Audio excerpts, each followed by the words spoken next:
morning, ladies and gentlemen. This is story time with GPS. And as I flip through these two pictures, this home brings back so many memories. And one of the reasons why I protect the way I do today.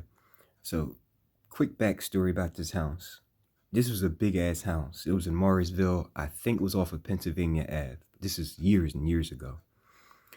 And one thing about this home was weird because the dude that owned this home, like he was just like weird. He came to our old house and was like, "Look, I underbid, whatever you pay now, I can do it for cheaper." And Asa, what's Asa?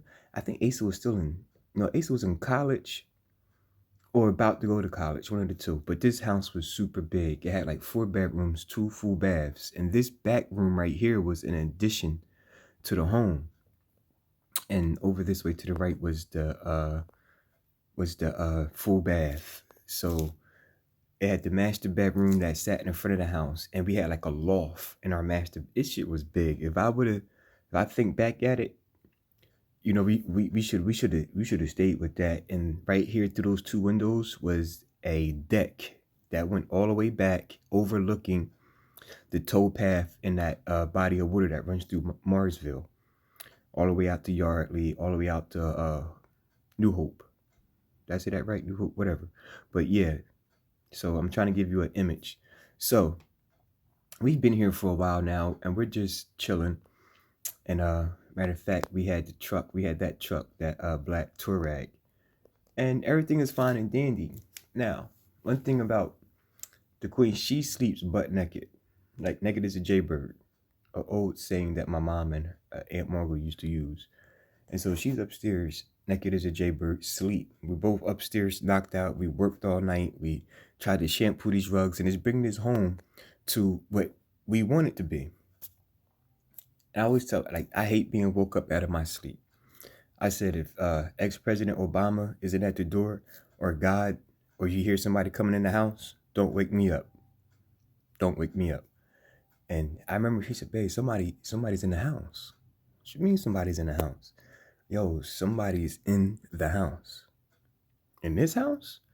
And I didn't hear the front door open, but I heard it shut.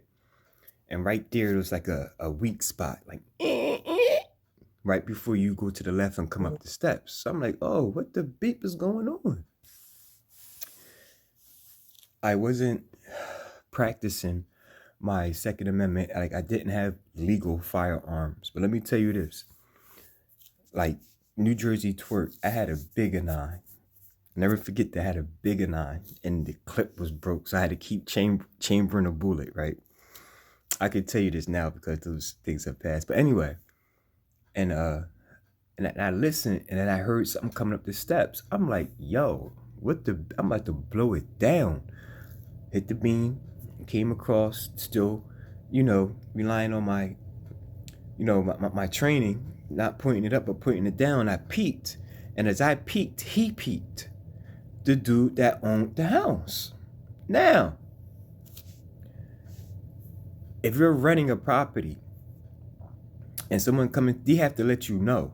And we had 3 ways of getting in contact: her cell phone, my cell phone, email. I mean, just the house had a phone. So why didn't you do that? Yo, bro, what you doing in the house? And he saw I had a gun in my hand, so he immediately started backing up. And that right there, the rest of the story I'm not going to get into about what happened and what followed, the reason why we left up out of there so freaking quick. But the moral of the story, the reason why I put this picture up is because this was, we loved the property, but the dude who owned it was freaking weird. He had a thing for black pretty women, and once we did our homework and found out what he was into, we hightailed it out of there. But he would have got shot the hell down, and I would have been in every right, because he had a master key to not only the front door, but this, like the deck. I don't know if you can really see it in the background, but there's a deck back there. Skylighting. The place is a little bit dated, but we was about to take care of all of that. And the deck was so big, like it was crazy. Matter of fact, we had the deck painted, which cost us hundreds of dollars. and they go to the doorknob. You see the doorknob was a glass door, so you can kind of, man, we hooked that shit up, bro. Well, and that's quick story of how I got to where I'm at now with home safety, with home protection. That's what all the guns are for. Because like I just imagine if I wasn't there. If I wasn't there, I was out promoting a show or something, or if I was at work, like at the office, and she's up, you know what I mean? Ladies and gentlemen, it's your God-given right to protect your home. The ass you save may be your own. That's my time, ladies and gentlemen. Peace and prosperity. Thanks for the time. One.